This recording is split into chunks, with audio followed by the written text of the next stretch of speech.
This week on Wrestle WreMarks, WWE is coming off record-setting Mania business, but now reports say multiple stars are being asked to take pay cuts.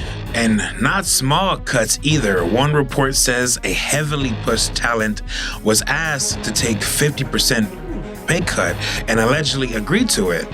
Meanwhile, Kofi Kingston and Xavier Woods are gone from WWE. But now there's word WWE may still be trying to keep Xavier Woods connected though in the gaming deal. Plus, Kairi Sane may not be finished after all. Roman Reigns and Jacob Fatu are turning Backlash into family war. Sami Zayn committed cookie crime on SmackDown, and NXT is becoming a opportunity war zone at the moment. Yes, sir. Nobody is safe this week. Not legends, not champions, not family members, not Gingerbread Man. So, stay tuned and we'll get into it.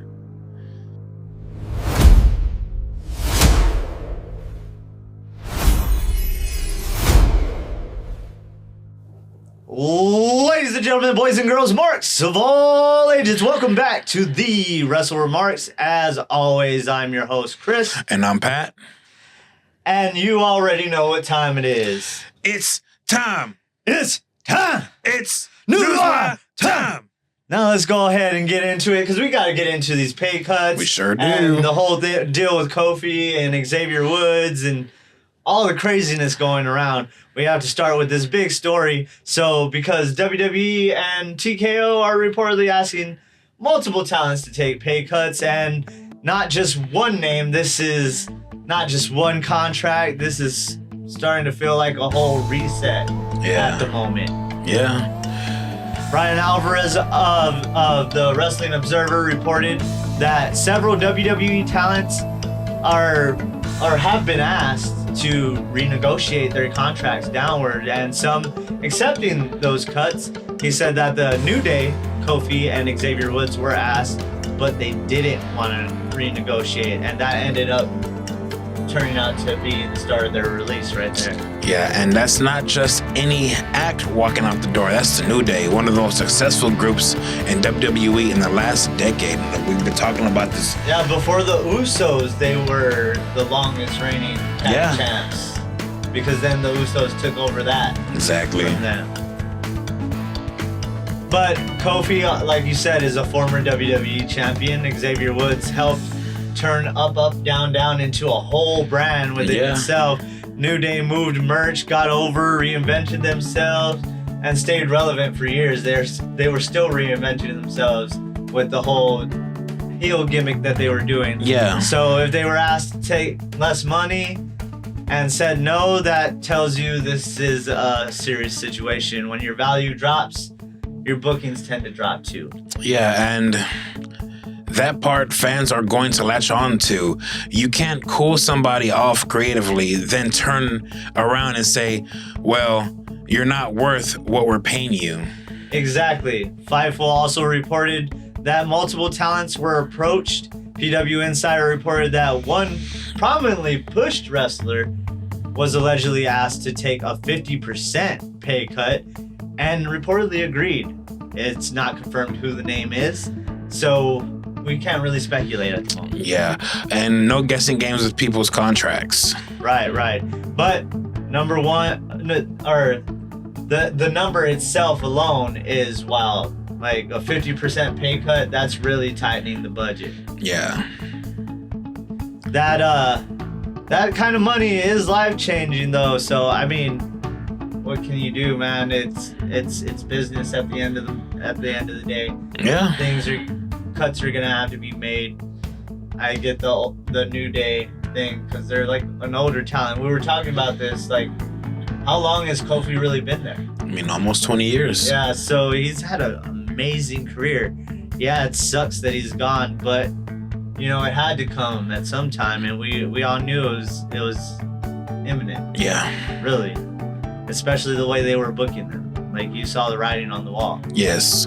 But the timing makes the optics brutal. WWE just came off of the WrestleMania 42.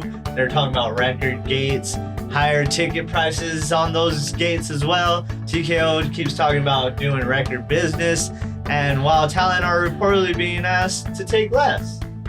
WrestleNomics also reported that huge increases in executive compensation. Ari Emanuel went from 18 million to 67 million. What kind of crap is that, huh? Mark Shapiro went from 32 million to 43 million. Dang. And Nick Khan, this is reported from WrestleNomics that he was making 6 and now making 24, but I was just reading something about him still making the same amount. Yeah. So take that with a grain of salt, because they're going to report, and a lot of wrestling sources don't tend to sit there and verify their sources as much. Well, throw us some of that money over here. So the wrestlers are being asked to give back money while the people at the top are making way more. Yeah, that's not gonna sit well at all. No, and it doesn't sit well with the internet wrestling community whatsoever. And listen, like I said, business is business. Yeah. Companies renegotiate contracts, executives get paid big money. That's nothing new. Yeah. But when the public message is record profits and the private message to talent is allegedly go ahead and take less, that creates a real moral problem in the back. Yeah. There may be more releases as well, because there's also reports on that. Alvarez said some names announced recently had actually been released earlier. And it just ended up coming out later, and he believes more can follow. Also, the whole thing with Kofi and Xavier Woods, I guess they were already on the outs, but then it came out, and WWE was gonna have like a send-off for them, and then decided not to last minute, I guess was the consensus online. But like I said, take that with a grain of salt. A lot of these things aren't completely confirmed, more like half confirmed. Yeah. But he mentioned some uncertainty around the names of Tama Tonga and Shinsuke Nakamura, which we were talking about before we got on air. Yeah. Tama's status sounded unclear in the reporting, and Nakamura remains employed but hasn't been on TV in months. Yeah. It's been what? 83 weeks. No, I was playing. 2-3 months now. Yeah, it feels like that. He hasn't been online on TV. So, I mean, this is something that also comes into picture. You saw a New Day was still getting featured somewhat. Now we're talking about someone who hasn't been featured for a while now. Yeah. And then also with Tama Tonga and him doing something, I don't know.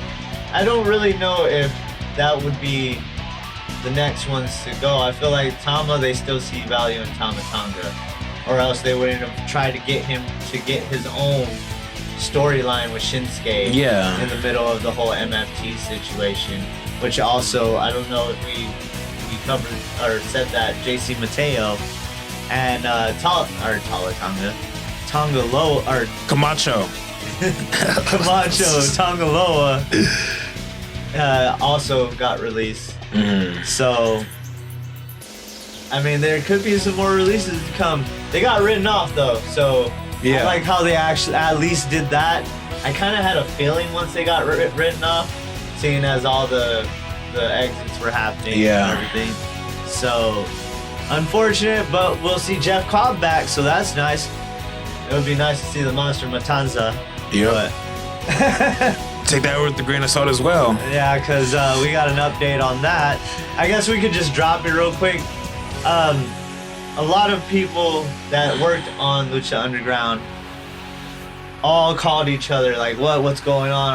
Are we bringing this thing back? They talked to El Rey, all that. Unfortunately, Mas only meant that they're going to get a deal through streaming services. So a streaming services deal is imminent because they are not available anywhere but Prime, and you have to buy it.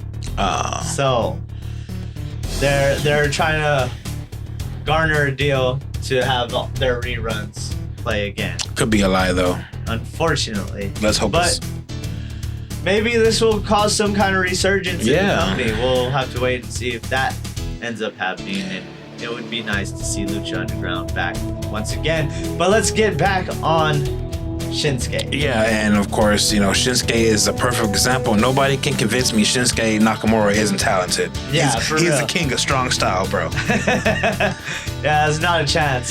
So the bigger question is WWE trimming people because they aren't valuable anymore? Or did WWE stop presenting them as valuable? Could be. And now wants talent to pay for it? Like, what the hell? And then there's the whole Xavier Woods thing. Even though Kofi and Woods are gone from WWE as wrestlers, Alvarez was saying that WWE may be trying to keep Woods connected and what he described as the Tyler Breeze deal.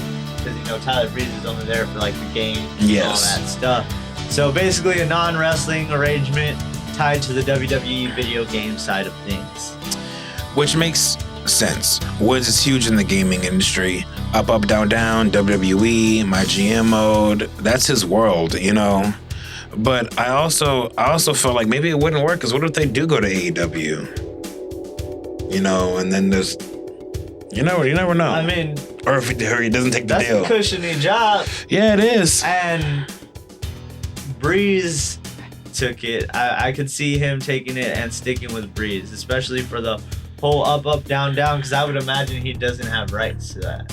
Okay, yeah. Like, that has to be... WWE had to have already tried to trade in some way. Yeah, well, because you remember when everybody was like, all their Twitch streams and all that stuff was getting like shut down, so I think they would negotiate so he can keep it. So I'm sure they do own that now. He could end up like that, or an AJ Styles helping the younger talent. True. I mean, he has a great resume that a lot of people don't know because a lot of people didn't watch TNA or any other thing other than WWE, and they only know Xavier Woods of WWE, not Austin Creed. Well, what I would love is for both of them to get like a deal where they're training the future. You know what I'm saying? Kofi and Woods.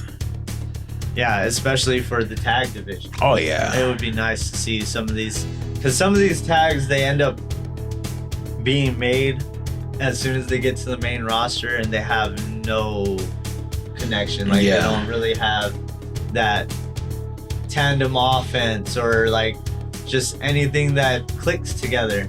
So if you can get somebody to help you train for that before you get to the main roster, I feel like would make a huge deal. Exactly. But the bottom line is the pay cut story is one to watch because if more names are approached, more cuts could happen.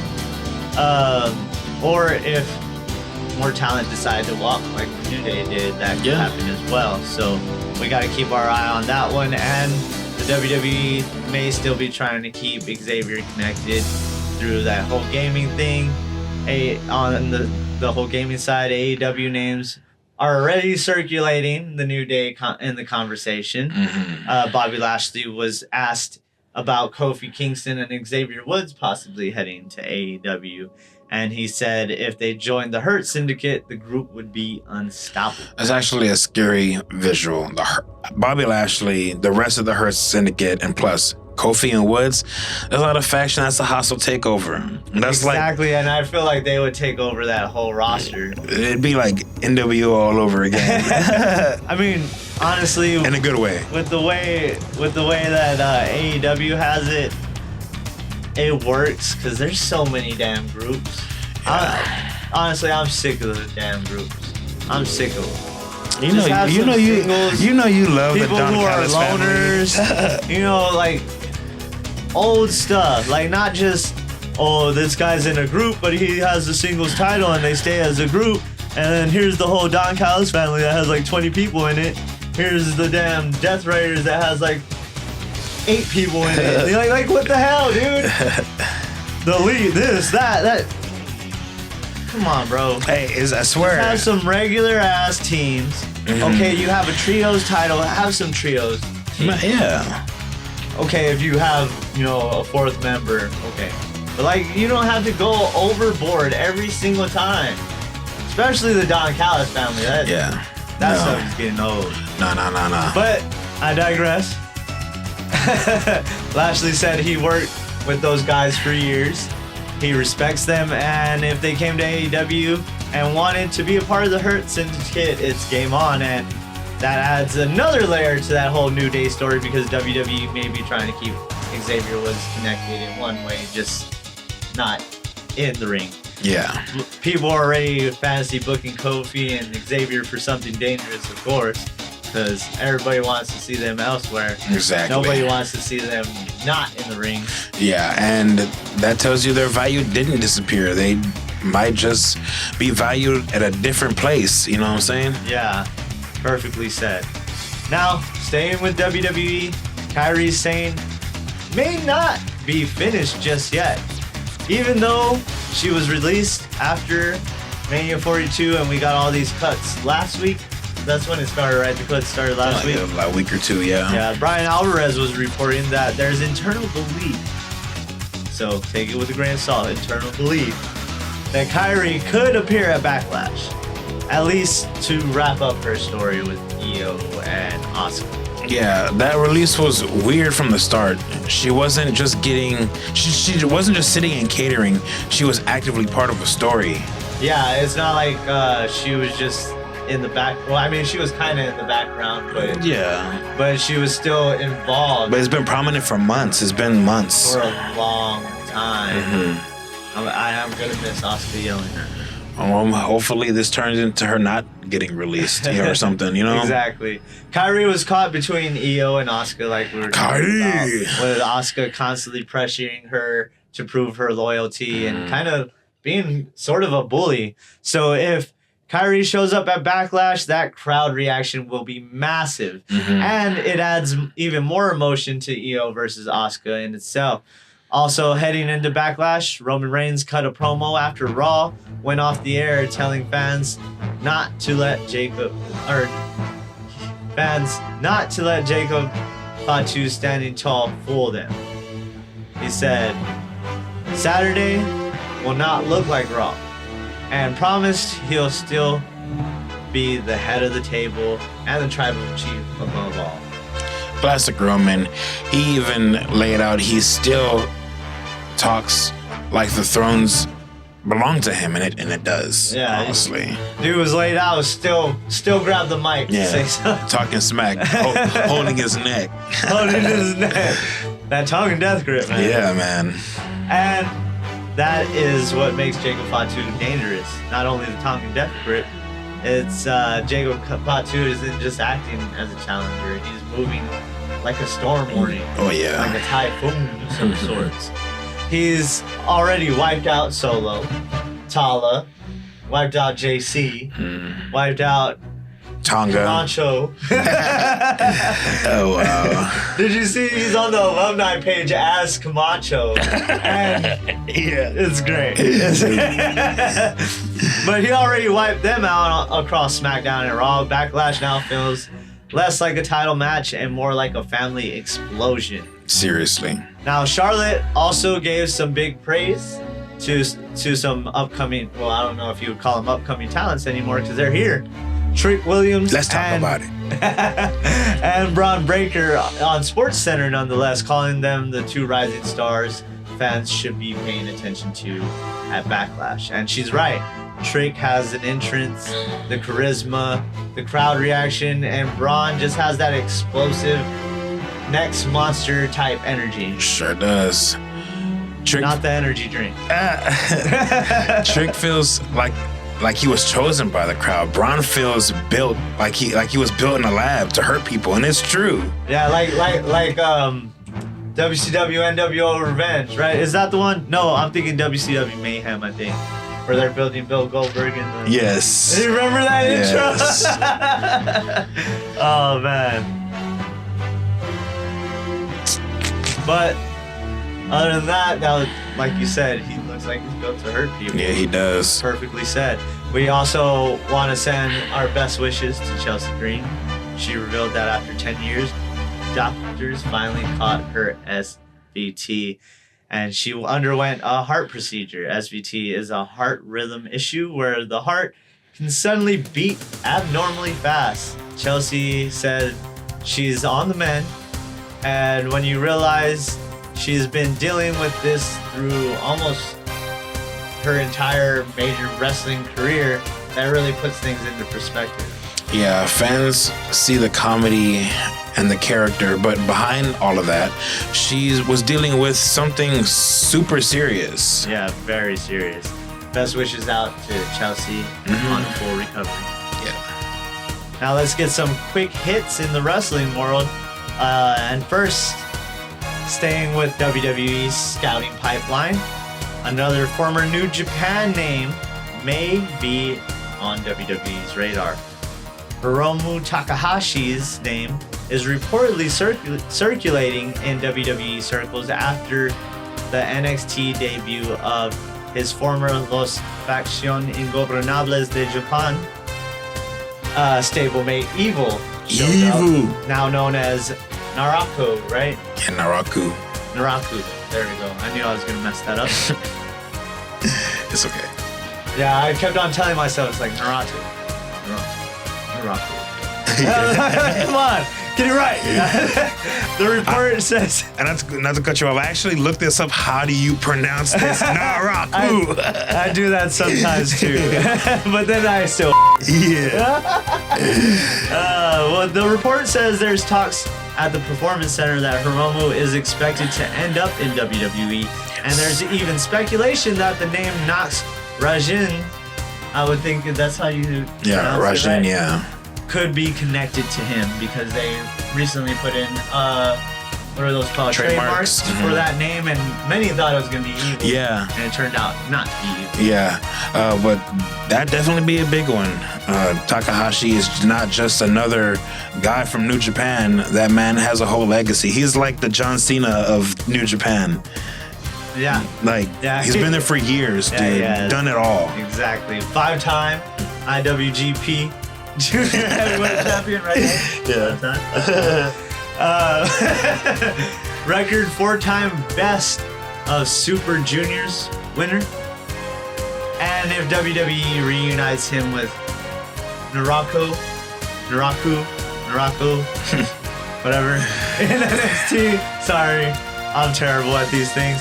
That could give Tony D'Angelo's title picture a whole new international storm cloud hanging over it. I mean, who's beating up? Who isn't beating up Tony, bro? Tony got beef with everybody right now. That target is on his back there. You know what it reminds me of? Man? It reminds me of Stone Cold and everybody in the locker room used to go after him all the time. Yeah. Like, he looks like a marked man. But you know why, though? It's because NXT is crowded, bro. Oh, I know. Everybody trying to call their shots. Now everybody trying to come up from Evolve and for real. ID and whatnot. LFG. We got more debuts coming. Yeah, dude. So now you start adding names like that, the line gets even longer. Yeah, it does. Also, best wishes to Judy Martin, Leilani Kai.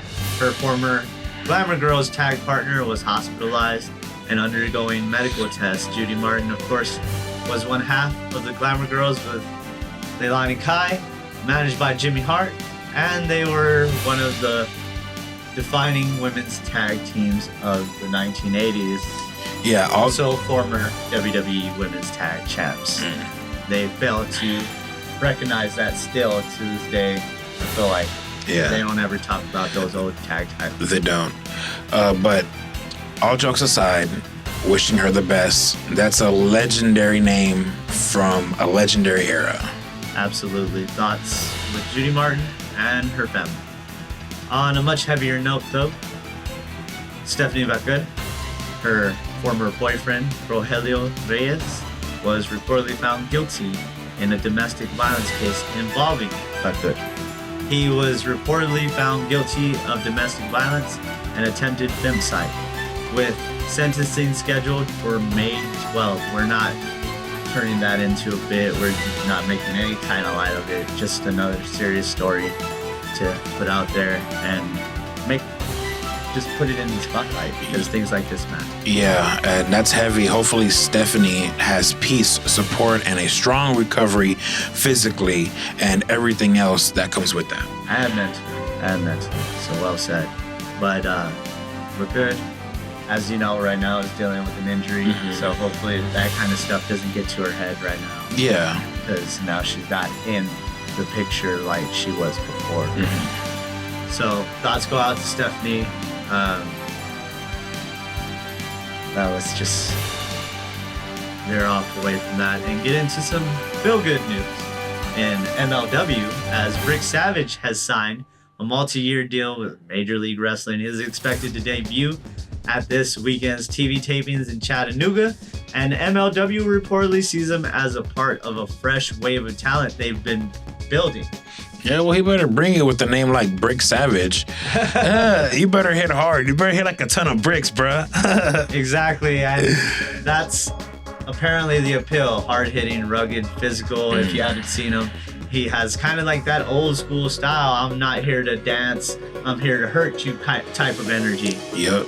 So I'm excited to see him get into MLW, another talent that I've been following for quite some time, and it's gonna be awesome to see him in a bigger spotlight. And that MLW roster is starting to get stacked.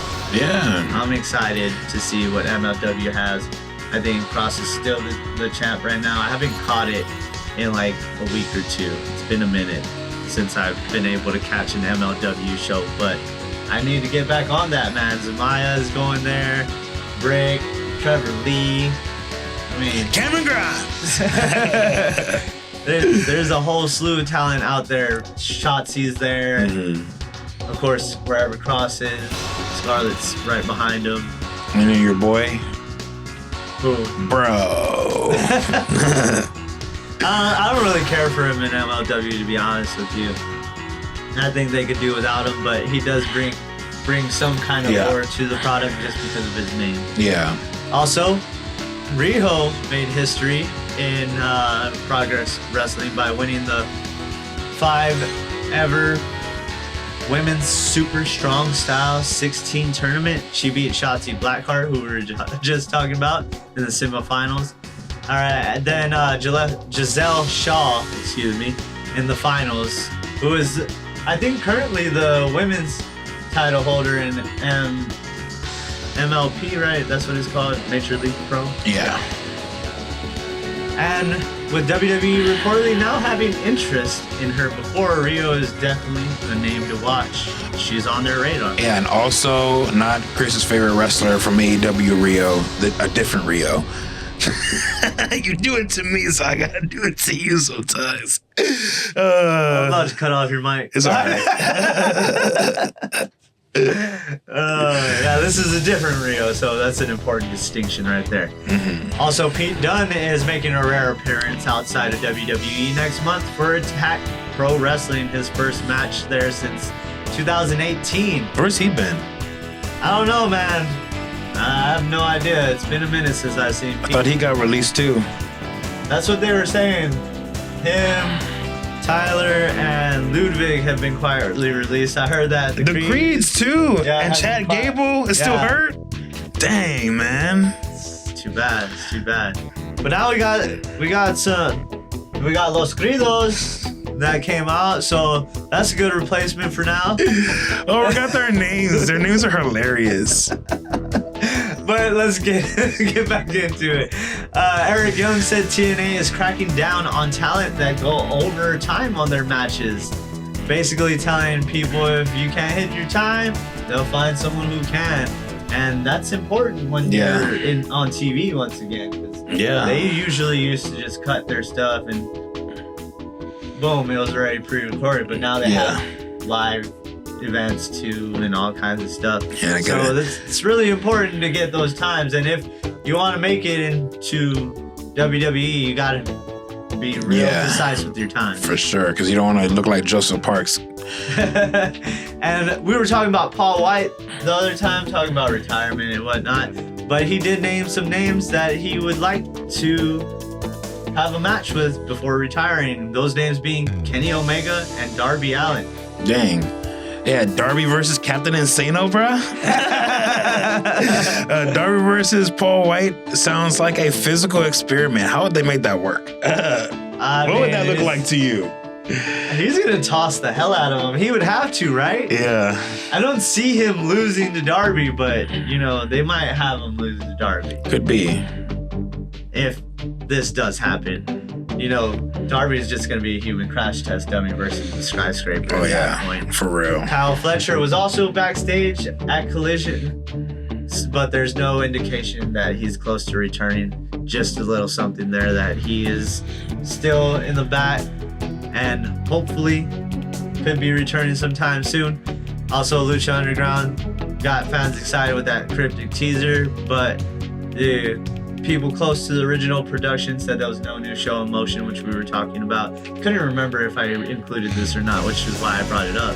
But it sounds like the original episodes are going to come back in some form with the streaming services. Still cool, but not quite. The temple is back, though. Yeah, kind of. Sort of. A little bit. Yes. And Rikishi has announced he's stepping away from Knox Pro Wrestling Academy. That school had been under scrutiny after that incident which led to WWE cutting ties with it as a part of the WWE ID program. But it is unclear if Rikishi's departure is connected or simply personal, so we won't assume. We'll just respect that statement in itself. But also an update from that incident. Raja Jackson pled no contest, and it looks like they haven't done the sentencing just yet.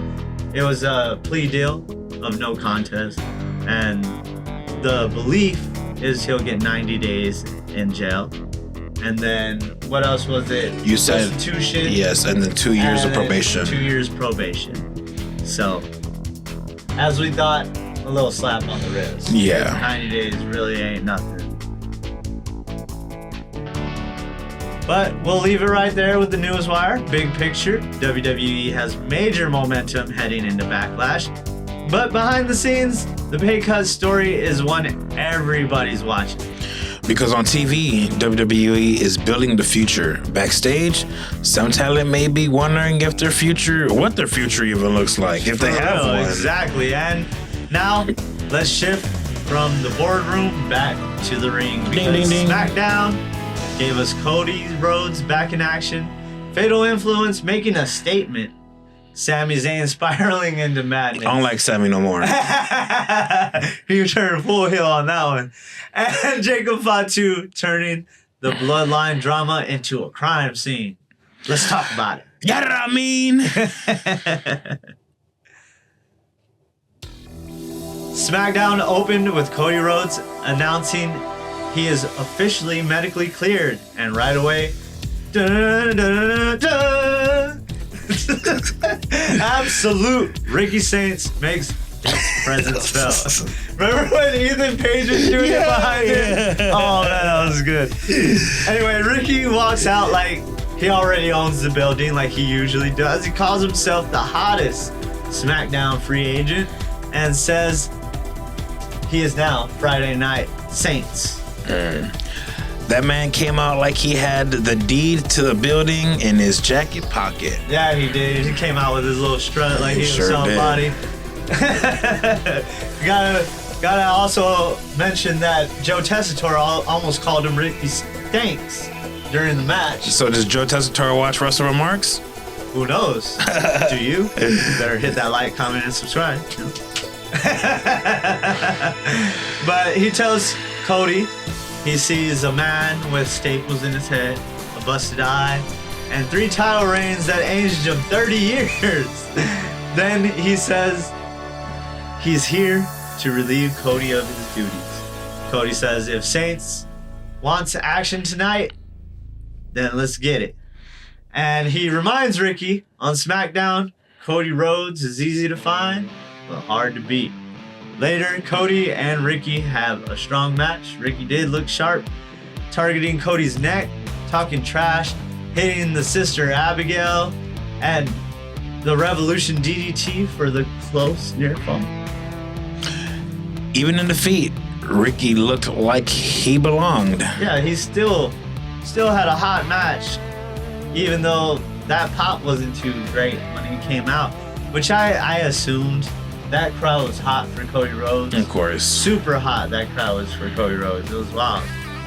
And I was gonna interrupt you. Nobody's gonna do it. Yeah, who's this dude? They're not gonna pop. Yeah. But, people harp on the smallest things all the time.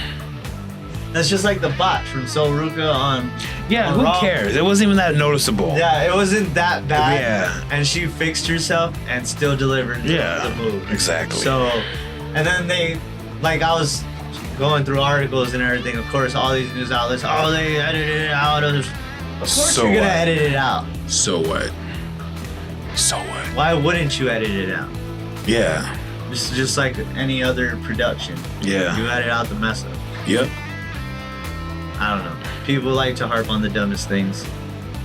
But Cody still survives, hits the crossroads, and gets the win. Then Gunther attacks from behind, locks Cody in the sleeper, and picks up the undisputed WWE Championship. Cody may be cleared, but he is not untouched, and Gunther knows it. Yeah, I mean, Gunther Cody is going for it. Cody keeps saying I'm easy to find, but you need to watch out who be finding you, bruh.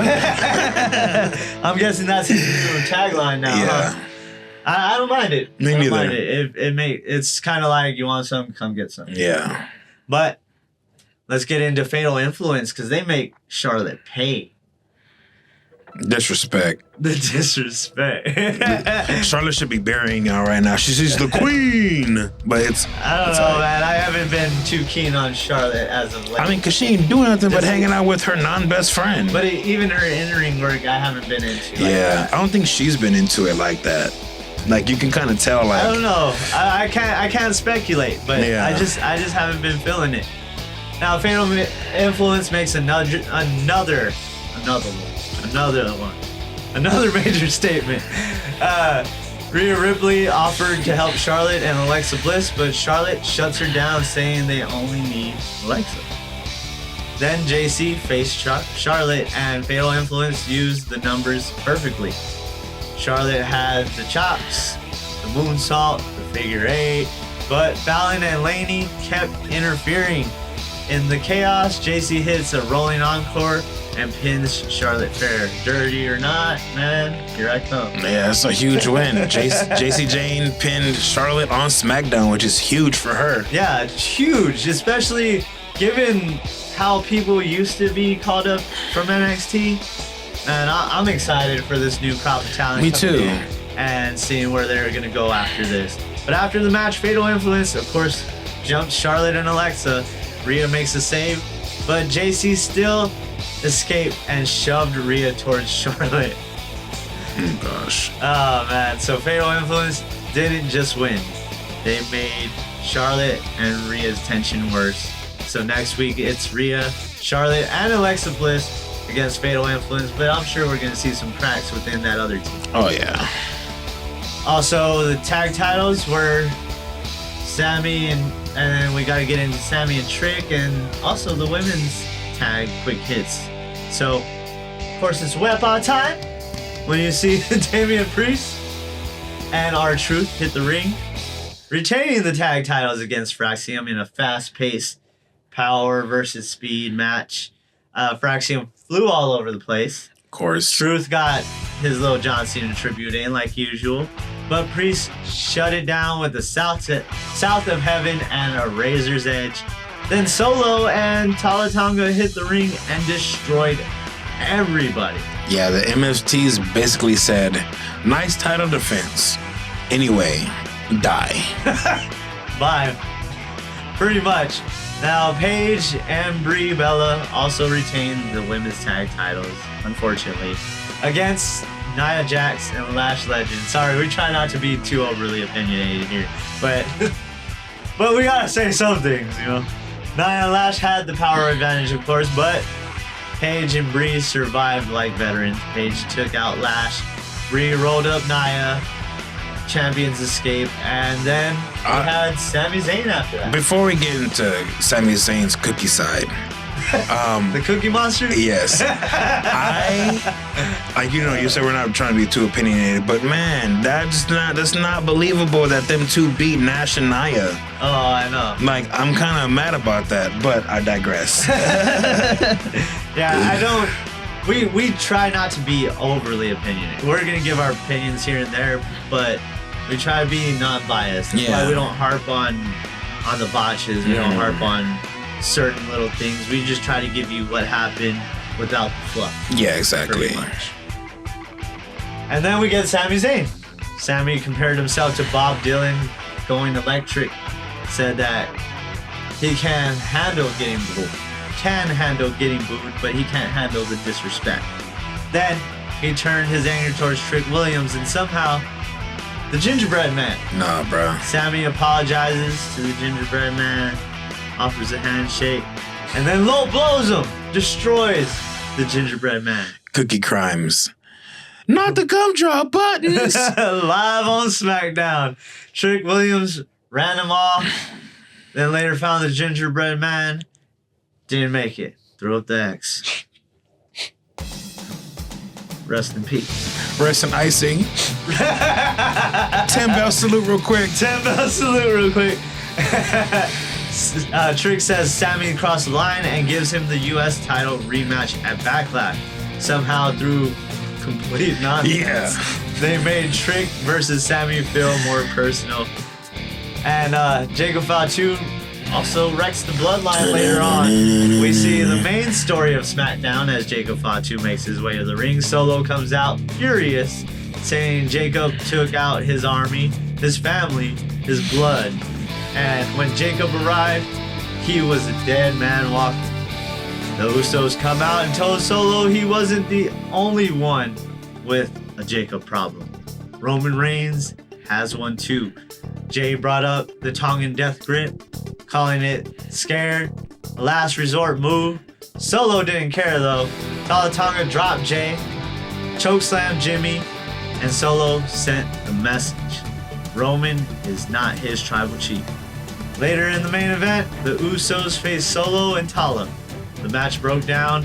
Tala started clearing the announce table, and then Jacob Fatu arrived like a missile. For real. He launched himself off into the timekeeper's barricade, attacked Tala, and caused the DQ. Then Jacob Fatu smashes Tala into the post, hits him with the steps, caught Solo in the Tongan death grip, then caught Tala Tonga too, and Samoan dropped Tala through the announce table. Man, he grabbed him and said, "Tell your daddy I said hi, Tala." My Tongan death. Your stepdaddy. Well, of course, Jacob never makes statements, bruh. He is the statement, bro. And it's not a promo. It's body through a desk, dude. His body's going everywhere. He's like, I don't care if you're taller than me. I don't care if you're taller. That always just reminds me of ain't nobody meaner than to me for some reason. That's good. Then Jacob walked right past the Usos. No alliance, no reunion, just a message. Tell Roman Reigns, Jacob Fatu is going to dog walk his ass and back. You gotta say like Triple H. Because she's all gas. No brakes with it.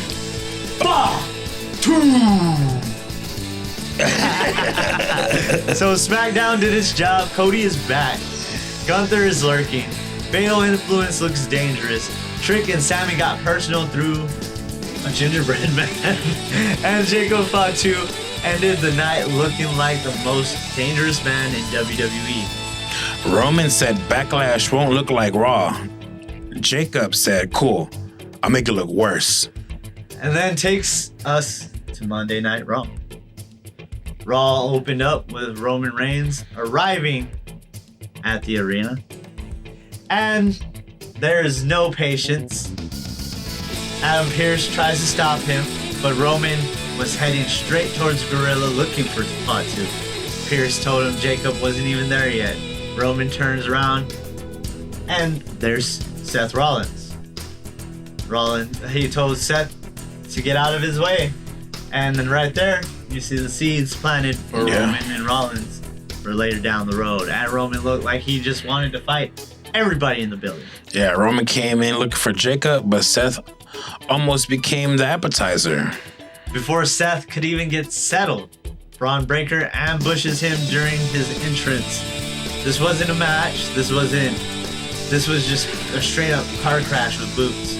Bron threw Seth through the barricade, took out security, sent Seth shoulder first into the steps, and speared him in the ring. Adam Pearce is yelling, "You just came back from injury!" Yeah. And Bron's like, "Cool, my spear still works." Later, Seth said he'll make it to Backlash. He told Bron, "If you take the chance, you better finish the job." And Seth said, "I'm not dead yet." Next up was our Judgment Day drama, where that continued with Liv Morgan questioning Roxanne Perez about Finn Balor showing up in the clubhouse. Roxanne swore she was loyal and later proved it by helping JD steal the win over Finn. Liv handed Roxanne the bell hammer.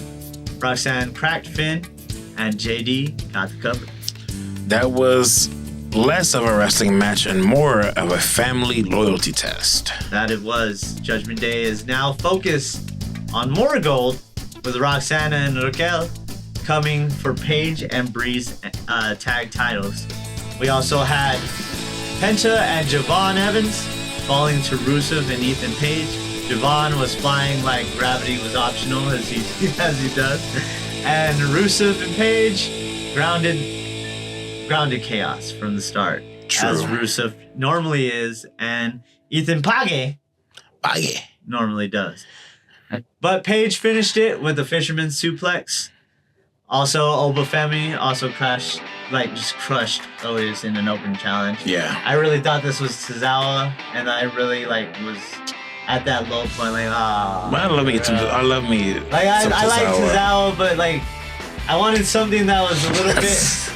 I wanted something that was a little bit more challenging. Oh, of course. For Oba than just squashing someone small like Tozawa. So you just rather see him squash somebody big like Otis?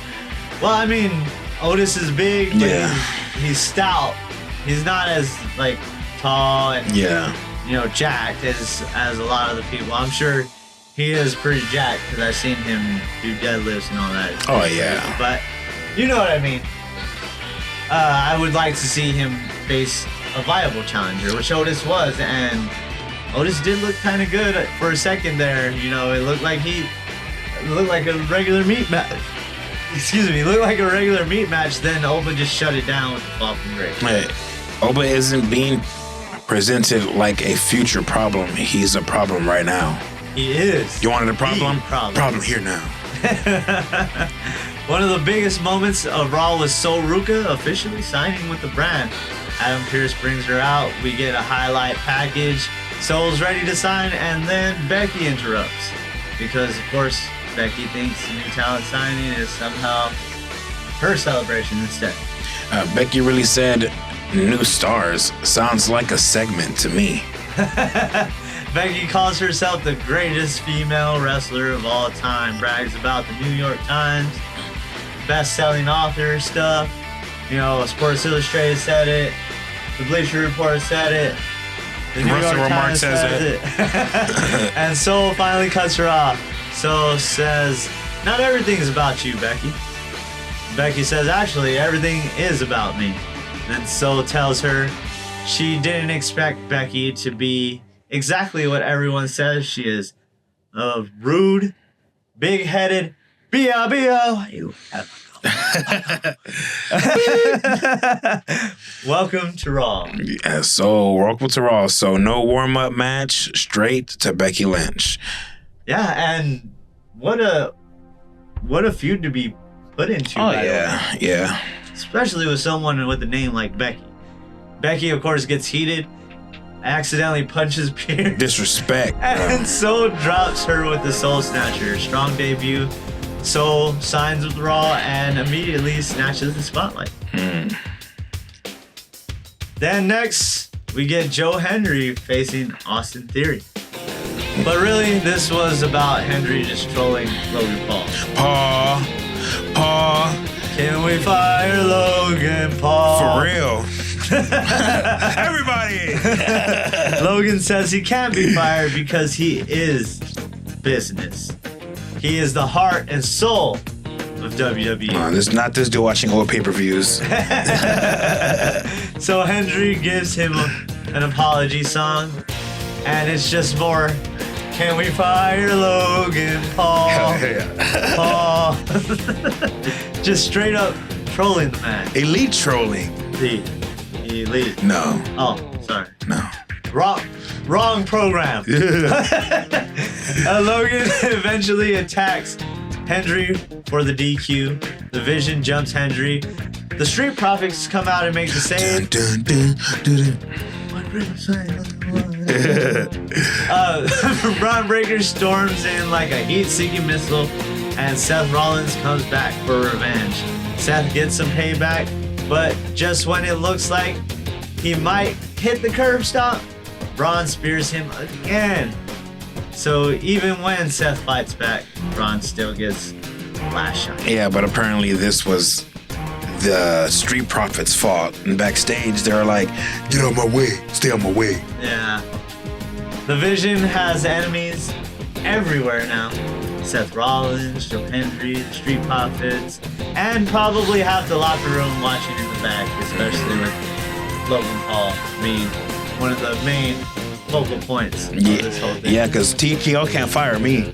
I still love that he gets after Jelly Roll and all them and is like, good. Get out of our For real.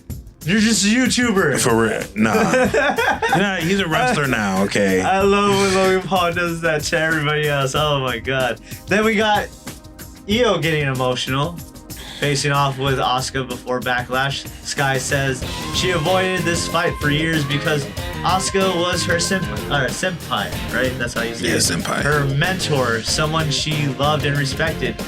But now Asuka has changed. Yeah, this felt painful. Not just I want to beat you, more like I hate that we got here. Yeah, that was the whole sentiment from IYO. Asuka tells IYO that the person standing in front of her is her biggest disappointment. Now that's some stuff right there. Damn. And that Backlash, she said she's going to cut IYO out of her life for good. Sky says she's ready, and Asuka blinds her with the poison mist. That match just went from respectful rivalry to personal heartbreak. And if Kairi Sane shows up Saturday like the speculation is, that could get explosive. Yes, sir. Then, main event segment. Roman Reigns and Jacob Fatu signing the contract for Backlash. Now, Roman Reigns tells Omaha to acknowledge him, then tells Jacob Fatu that sound is respect. Roman says that Jacob grinded for 12 years, but Roman has been here longer. He says he's held the door open for Solo. Solo brought Jacob in. So in Roman's mind, Roman brought Jacob in too. I would have told him, you only been on top for 6 years, bro. Chill out. You heard of Steiner math? Well, that's Roman math, bro. I created the guy who made the call. So basically, I created you. Roman brings up the Tongan death grip. He calls it scared as well. Says it's the whole last resort move thing. Something you use when you're surrounded at 3 a.m. outside a bar, not something you use on family. And definitely not on your tribal chief. Yeah. But Jacob fires back with the heart full of feud. He just says Roman has it wrong. He is desperate. Yes, it feels like the world is against him. Yes, his back is against the wall. And because of that, he has no choice but to take out Roman Reigns and take that title and take everything that comes with it. He's taking it all. Jacob isn't fighting like a contender. He's fighting like he's in survival mode. Yeah. Jacob says he's going to put a chokehold on the game and squeeze every dollar and cent out of it. The way that the company's been squeezing every dollar and cent out of their family for decades. He's all gas, no brakes with it, and never going back to where he came from. Even if that means running through his own blood. Roman signs the contract, then tells Jacob that in the family, they are equals. But in the ring, Jacob is beneath him. Yeah, and that was definitely a trigger word. Yeah, because Jacob lunges. Roman fights back. The table kind of explodes in the chaos. They tried to break that table, but it didn't really break. You saw the legs, though. Yes. Those legs are bent to crap. But Jacob keeps going back at it with Tongan death grip. Then Jacob choke slams Roman onto that table. It was more onto it than through it. Signs the contract. And Raw ends with Roman gasping for air. Yeah, that's 2 shows in a row where Jacob gets the last word. SmackDown, he put Tala Tonga through a table. Raw, he puts Roman almost through a table. But he's lucky. He's just doing the Tongan death grip because he could have taken a page out of, a Haku's book and bit his nose off and then, continued talking smack. Oh, man. Roman keeps saying that he's the tribal chief. Jacob just keeps answering with violence. Raw did a lot for Backlash coming out of Raw. Bron Breakker looks terrifying. The Vision has enemies everywhere. So Ruca made her a huge first impression. Asuka and IYO is deeply personal, and we might see Kyrie. Who knows? We'll find out this Saturday. And Roman versus Jacob now feels like somebody might not walk out the same. Yeah. With that said, let's close this as we usually do with NXT, and we'll announce the card. Try to make some quick predictions and not go too long because we're already almost hitting an hour right now as we're getting into NXT, and we try to keep these things under an hour, but there's just so much going on. But let's hit NXT. NXT this week had one big theme. Everybody wants opportunity, just like last week. But nobody wants to wait their turn. The show opens backstage with Tony D'Angelo, already fired up. Tony says these new guys don't want to wait, so he's not waiting either. And immediately he gets into a massive pull-apart brawl with Tavion Heights. Yeah, no entrance, no speech. Just Tony saying, I'm the champ, and I'm still ready to fight. Robert Stone tries to calm them down, but Tony says he may be the hunted now, but he's still the hunter. So Tony demands that Tavion Heights face him in the main event. Next up, we saw Jada Parker facing Callie Armstrong in a physical opener, and Callie looked good, man. Jada came in swinging like she needed the win, but Callie found the opening late, raked the eyes, hit the power slam, and finished Jada with the Callie connection. Afterward, Jada lost it. She slammed the mat, then later destroyed the women's locker room, putting herself down, saying she can't get the job done. Then all of a sudden, Natty walks out. Ooh. She walks in the locker room and said maybe what people are saying is true. Maybe Miss Parker has gotten soft. That's not advice at all. No. That's emotional damage. She's attacking her at that point because it seems like maybe she's gonna get her into the dungeon and toughen her up. I would like to see where this goes with Jada Parker. I already like Jada Parker. Having her work with Natty, I feel like would do wonders for her. Callie Armstrong, big showing in that one. Oh yeah. The rake to the eyes, love it. Love to see it. I haven't seen that in a minute. Or rakes to the back. Yeah, that one has been a while. The back, I haven't seen. Or like when they grab him from on the rope and they. Yeah. That was just like Cody when he did the eye poke to her. That was great. But let's get back into it because we are going a little long. Jada is spiraling. Meanwhile, Zarya made it clear that she wants Tatum Paxley's North American Women's title. Zarya says she's done with dead weight and fake friends. Now it's just her. Tatum steps up. Lizzie Rain also wants in. Nikita Lyons interrupts, and the whole thing breaks down. Zarya lays everybody out. Headbutt to Paxley. Pump kick to Lizzie. German suplex to Nikita.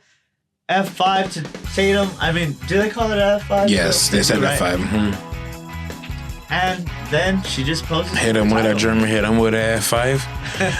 Zarya looked like the biggest threat in the whole division. And she is. Next week, Zarya has to team with Nikita, though, to go up against Tatum and Lizzie, which I would imagine her and Nikita aren't going to get along. Nobody's going to get along in this match. Yeah, and it's going to end up just into a full, all-out brawl, pretty much. Even though she says she's done with tag teams, you know, she's got to be in a tag team because they made her. Now, some quick hits from the rest of NXT. Naruku sent a warning to Tony D'Angelo saying that the gift last week wasn't a gift. It was a proclamation. Proclamation of war. War games. War games. Oh, man. I like how Vic Joseph, whenever he gave it to him, he said, is that a proclamation of admiration or is it pure evil? Evil. One day, he wants Tony and the NXT Championship, he says. Jackson Drake also beat Jasper Troy after Vanity Project got involved, of course. I'm kind of iffy on Jasper Troy still. I like his demeanor. I like his work in the ring, you know, but he doesn't really have a personality per se just yet. Are we saying why or how he beat Jackson Drake? Well, we're trying to keep it short here. But you can get into it. Oh, I forgot her name. Oh, damn it! Now I forgot. Sorry. But it's the new girl from LFG. She won LFG. Yes. She was Taker's LFG. Yes. person.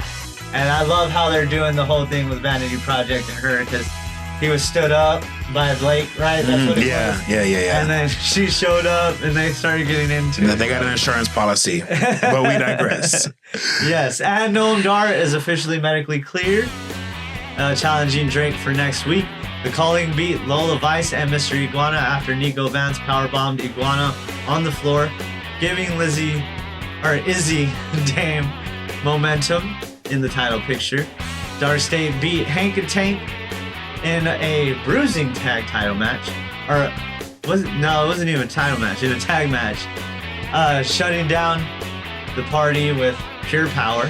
And Keanu Carver said he's not there for clout or online fans. He's here to make money, to provide for his family. A talented guy is dangerous. A talented guy with nothing to lose is a problem. Tony beats Tavion. Mason Rook arrives. He's big, he's bad. He'll body slam your dad. So, yeah, he's no longer... Cruz. Okay. Cross Cruz. Then the main event, Tony D'Angelo faced Tavion Heights. This match almost didn't happen because of Cam Hendricks jumping Tony D'Angelo earlier, but Robert Stone kicked Cam out and put the match back on. Tony and Tavion gave us a tough physical main event. Tavion brought the amateur pressure, the throws, the suplexes. Tony brought the Dawn toughness and the German suplexes, plus the spear and his champion's grit. Cam still tried to get involved, but Tavion handled him. Miles Bourne wiped out Cam, and Tony used that opening to hit the dead to rights for the win. After the match, Tony helped up Tavion out of a sign of respect, but before that could breathe, Mason Rook attacked both of them from behind and laid out both Tony and Tavion, then said, "My name is Mason Rook, and I have arrived to NXT." Another new name, another guy skipping the line. And it seems like that's the theme, because what's his name? I think we just said it. The guy with the long hair, the long blonde hair even. Oh, yeah. Was trying to... Boy, you thought that was freaking Ellen Prince, didn't you? Somebody. Oh, man, that boy needs to get put with Pretty Deadly when Prince comes back. I was like, is that Mr. Elegance? Mr. Elegance. Somebody posted it was a wrestler that I follow on Facebook, or that I'm friends with on Facebook. She posted, it looks like he's gonna tell me to look at this photograph. Oh man. That was the best one I ever saw right there. That's funny. But that's NXT right now. Tony D'Angelo is champion, but everybody wants the throne. Tavion wants him. Naruku wants him. Mason Rook has arrived, and he wants him as well. then Tony's trying to prove that even though he's hunted, he's still the Don. He's still the hunter, in a sense. And before we let you go, we gotta run down that Backlash card. Backlash. So we can make our quick predictions. And as you know, the World Heavyweight Championship match is gonna be Roman Reigns versus Jacob Fatu. How do you think this one's gonna go? I want to say Roman's gonna win, but I want Jacob to win. Honestly, I would love for Jacob to win. I don't see it happening. I think something happens with Solo. I think Solo doesn't have anybody anymore. He just has Talatanga and Tama. You think the speculation if Zilla's gonna come is true? Because he was on the phone with somebody. Me too. I doubt it. You just got rid of all these people. I doubt that Zilla would be the one to come and replace. Yeah. Because it was overly convoluted already as is. I like it how it is now with Solo, Tala, and Tama. Because I feel like eventually Solo's gonna be like, oh, we have a similar enemy. Boom. Back to being a family again. Yeah. I feel like that's gonna end up being the thing. But I'm not sure. I say Roman retains it. I don't see them giving it to Jacob. I would love for Jacob to win, but I don't see it happening. Now with Seth Rollins and Bron Breakker, it's gonna be the dog, bro. Yeah. I don't see Seth. Well, I don't see Seth benefiting from a win. Yeah. This one is my issue. I see Bron benefiting more from a win here. Seth, he doesn't need this. He doesn't need this like Bron. Well, I would say Bron doesn't necessarily need it, but you got to build that resume. Yeah. So I say Bron Breakker takes it. Now the United States Championship match with Trick Willie and Sami. You think Sami's gonna have something up his sleeve? Kevin Owens coming back? Oh, that's some good S word right there. Dang. If that happens, then maybe, but we ain't gonna talk about it because I'm going for Trick Willie. They need to have another redhead with a beard come out as El Generico to help. That'd be hilarious. El Ordinario. I'm picking Trick. You're picking Trick? That's I don't know, man. I have a feeling Sami has something up his sleeve. And Sami might take it because he has something up his sleeve. Yeah. And who knows? Trick has a target on his back too. He sure that can does. also play into factor. Then Danhausen also must find a partner to face. He already did. Miz Topanga. To face the Miz Kits. Okay, no. I'm picking Danhausen, bruh. That's my guy. A lot of people are thinking CM Punk. Me too. I also him and think Punk that. are close. I can see that. Punkhausen. I kind of want something that I don't expect. Me too. I really do. I don't know what. I don't know what. I'm just excited to see what Taker happens. and Hausen or what? Taker Hausen. Taker does the little sit up. Yeah. That'd be great.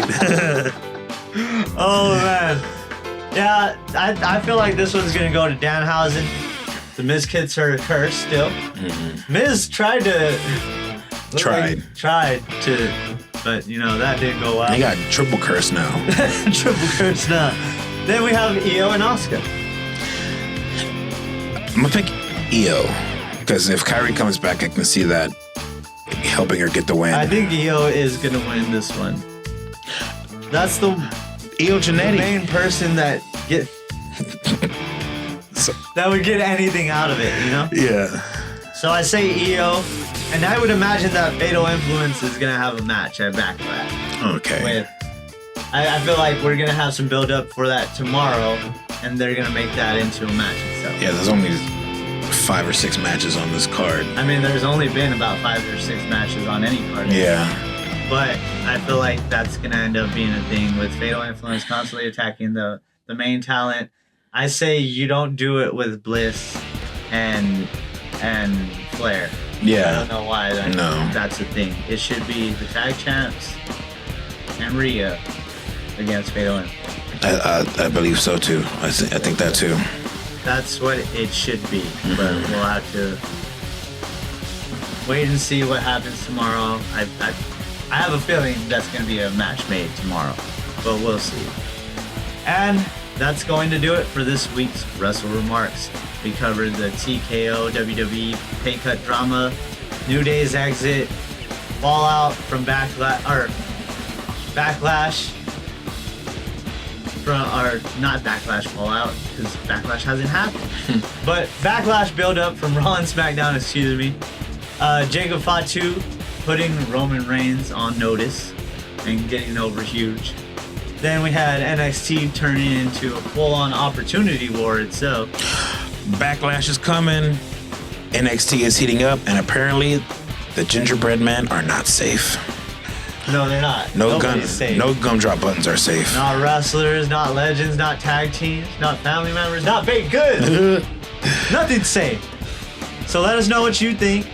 Are WWE and TKO crossing the lines with these reported pay cuts? Yes. Is Jacob Fatu about to shock Roman Reigns? Maybe. Did Ricky Saints make the right first impression? And who is the biggest threat to Tony D'Angelo's title on NXT? Make sure you like, follow, comment, subscribe, share the show, tell a fellow Mark about us so we can all mark out together. For Pat, I'm Chris, and until next time, keep watching, keep talking, and keep marking out with us. This was your Wrestle WreMarks.